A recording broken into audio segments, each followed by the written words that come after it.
Hey guys तो welcome your study. जैसा कि आप लोग एसएससी एमटीएस के एनालिसिस में आज लेकर आए 30 सितंबर 2024 को हुए थे, थर्ड शिफ्ट का है। ठीक है, आप किसी भी एग्जामिनेशन की तैयारी करो तो सभी एग्जामिनेशन इंपॉर्टेंट है। तो चलिए गाइस, टाइम को वेस्ट नहीं करते हुए स्टार्ट करते हैं।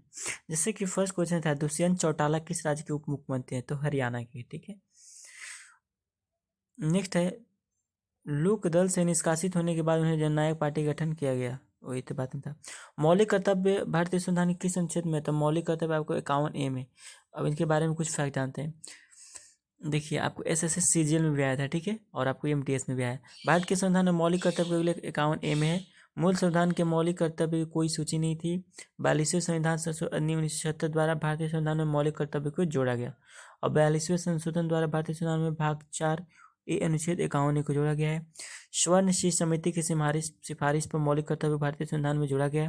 संविधान में प्रारंभ में केवल 10 थे, इसके बाद 11 हो गए और स्वर्ण शीर्ष समिति के अनुसार 86वें संविधान संशोधन अधिनियम 2002 द्वारा संविधान में एक और मौलिक कर्तव्य जोड़ा गया, जो कि पता होगा 6 से 14 वर्ष के बच्चों के लिए निःशुल्क शिक्षा। वर्तमान भारतीय संविधान में 11 मौलिक कर्तव्य होते हैं। मौलिक कर्तव्य के विचार को रूस से संविधान से लिया गया है और मौलिक कर्तव्य प्रकृति में अनियोजित होते हैं। नेक्स्ट क्वेश्चन, 2023 में मध्य प्रदेश सरकार द्वारा किसे लता मंगेशकर पुरस्कार दिया गया था? KS चित्रा को। ठीक है, अब आगे कहते हैं 4 नंबर, महिला आंचल पुस्तक किसके द्वारा लिखा गया? तो फणीश्वर नाथ रेणु, पता होगा। अब आते हैं इनके और भी। देखिए, फणीश्वर नाथ के उपन्यास लिखे हैं महिला आंचल, पार्थिगरिता, जुलूस, दीर्घतपा, कितने चौराहे, पलटू बाबू रोड। पलटू बाबू याद रखिएगा, पलटन बाबू या पलटू हम लोग मुख्यमंत्री बोलते हैं नीतीश कुमार को, याद रखिएगा। अब पलटू से याद रखिएगा कि यहाँ फणीश्वर नाथ रेणु एक लिखे भी हैं बुक को भी। बाई मिस्टेक आ गया, ठीक है, याद नहीं रहा था, वो ट्रिक हमेशा काम आना। पलटू चाचा बोलते हैं ना, पलटू चाचा, इनकी पलटून बाबू। कथा संग्रह कुछ लिखे हैं, एक आदमी रात्रि की महक, ठुमरी, अग्निखोर, अच्छे आदमी, रिंजल धंजल। प्रसिद्ध कहानी इनके हैं मारे गए गुलफाम, एक अदीम रात्रि की महक, लाल पान की बेगम, आपको पढ़ोगे ना 9 क्लास में थे है, पंचलाइट, तब एकला, चलो रे ठेस। ठीक है, कंप्लीट हो गया। ज्योतिबा फुले किससे संबंधित है? पता होगा, जाति विरोधी आंदोलन थे। 11 अप्रैल 1827 को जन्म, महात्मा इनका मतलब जन्म हुआ था। फुले ज्योति फुले के नाम से आता है, इनका ज्योतिराव गोविंदा फुले नाम था, जिन्हें ज्योतिबा के नाम से जानता है। एक भारतीय सामाजिक कार्यकर्ता, विचार, जाति विरोधी समाजक सुधारक और महाराष्ट्र के लेखक थे। उन्हें भारत में प्रचलित जाति प्रतिबंध के खिलाफ आंदोलन का नेतृत्व किया और जाति विरोध के आंदोलन थे, यानी कि जाति विरोध से जुड़े हैं। उन्हें ब्राह्मण के वर्चस्व के खिलाफ विद्रोह किया, किसानों और अन्य निम्न जाति के लोगों को अधिकार के लिए संघर्ष किया। फूले ने अपने अनुयायियों के साथ 1873 में सत्यशोधक समाज की गठन किया। पूछता भी है, सत्यशोधक की स्थापना कब किए? जिसका अर्थ होता है सत्य के साधक, ताकि महाराष्ट्र नीति जातियों के लिए भी, मतलब जो भी लोअर कैटेगरी थे, दलित में थे, उनको एक मतलब आर्थिक न्याय मिल सके। और इनका पुस्तक के भी नाम पूछता है, ज्योतिबा फुले, माइंड में भी नहीं आ रहा है। नेक्स्ट क्वेश्चन है, देखिए, लैटिन भाषा से संबंधित आया था क्वेश्चन, जो कि बेदनी खल्लम उत्सव मुख्य रूप से किस राज्य में? बेदनी खल्लम तो मेघालय में। मेघालय राज्य में मनाने सबसे महत्वपूर्ण त्योहारों में से बेदनी खल्लम उत्सव है। दुष्ट आत्माओं, महामारियों के विषय राशों को दूर भगाएं, शब्द बेदनी खल्लम का अर्थ होता है। ठीक है, इसका अर्थ होता है वर्षा ऋतु से पूरे जो रोपण ऋतु के अंत से चिन्हित करता है, इसे मनाया जाता है। यह फसल उत्सव देवताओं को प्रसन्न करने के लिए, फसल सुनिश्चित करने के लिए मनाया जाता है। यह लगातार 4 दिन तक चलता है। ठीक है, बेदनी खल्लम याद रखिए, मेघालय का। विनोबा भावे का संबंध कहाँ से? तो महाराष्ट्र में। विनोबा भावे का संबंध महाराष्ट्र के राजगढ़ जिले के गोनट गांव से है। उनका जन्म 11 सितंबर 1895 को हुआ। विनोबा भावे एक विद्वान, विचारक, लेखक और वक्ता, भाषाविद थे।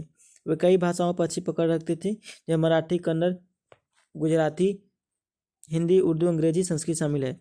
वे अनुवादक भी थे। उन्होंने संगीत को ग्राहक आम आदमी की तरफ पहुंचाया। 11 सितंबर 1895 को महाराष्ट्र के जन्म विनोबा भावे राष्ट्रीय शंभूराव और रुक्मणी देवी के सबसे बड़े संतान थे।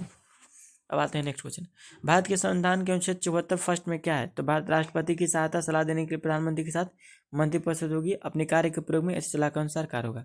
74 का फर्स्ट, देखिए, इसलिए अनुच्छेद 74 प्रधानमंत्री के साथ मंत्रिपरिषद की स्थापना करना है। प्रधानमंत्री से राष्ट्रपति को सलाह देते हैं और जो अपने कार्यों का समय उसे सलाह के अनुसार कार्य करते हैं। भारतीय संविधान अनुच्छेद 52 भारत के राष्ट्रपति की स्थिति बताता है, पता होगा। अनुच्छेद 52 राष्ट्रपति के भारत में राज्य प्रमुख रूप में स्थापित करता है। अकबर का दीवान किस विभाग का प्रभारी था? तो राजस्व और वित्त प्रभारी का। अब आ कहते हैं, हाल ही में राष्ट्रीय खो खो चैंपियन 2023 किसने जीता? तो खो खो में कितने प्लेयर होते हैं? 9 होते हैं, जो कि महाराष्ट्र जीते हैं। इनमें कौन सी पूंजी प्राप्ति का हिस्सा नहीं है? तो कर, टैक्स नहीं है। देखिए पूंजीपति प्राप्ति अचल संपत्तियों की बिक्री से प्राप्त नगद, कंपनियों के शेयर बिक्री से प्राप्त नगद, ऋण बंड जैसे ऋण साधन के मुख्य माध्यम से प्राप्त है। भारत का सबसे लोकप्रिय लोक नृत्य कौन है? तो घूमर। घूमर भारत के किस राज्य में होता है? राजस्थान में होता है, जो कि भील जनजाति द्वारा।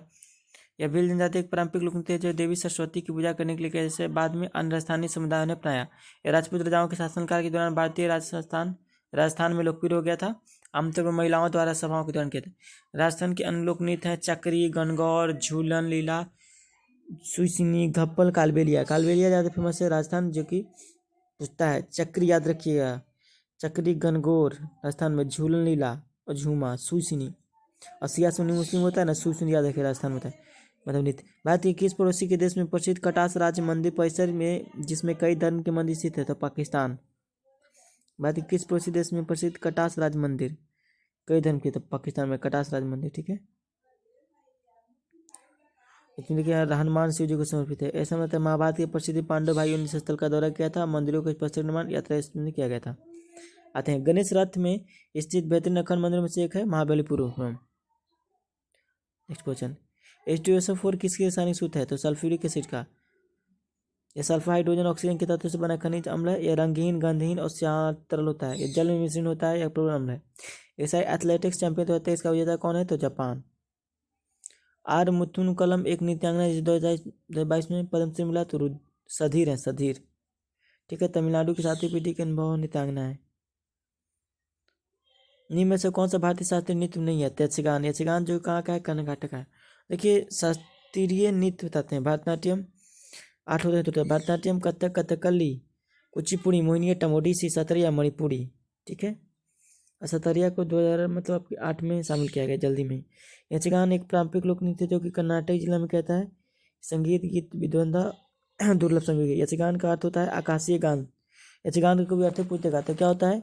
आकाशीय गान संगीत, याद रखिएगा। यह रात भर चलने वाला कार्यक्रम है जिसमें विशेष रूप से सजे धजे कलाकार खुले में थिएटर में ढोल की थाप पर नृत्य करते हैं और सर्दी के फसल की कटाई के बाद। ओके गाइस, तो कंप्लीट हो गए और इस तरह के आप लोग फिर नेक्स्ट वीडियो में आता हूँ। तब तक के लिए बाय बाय, टेक केयर। और इस तरह के देखना चाहते हो तो फिर हमारे चैनल को सब्सक्राइब करिए, लाइक करिए, कमेंट करिए, share with friend. Thank you guys.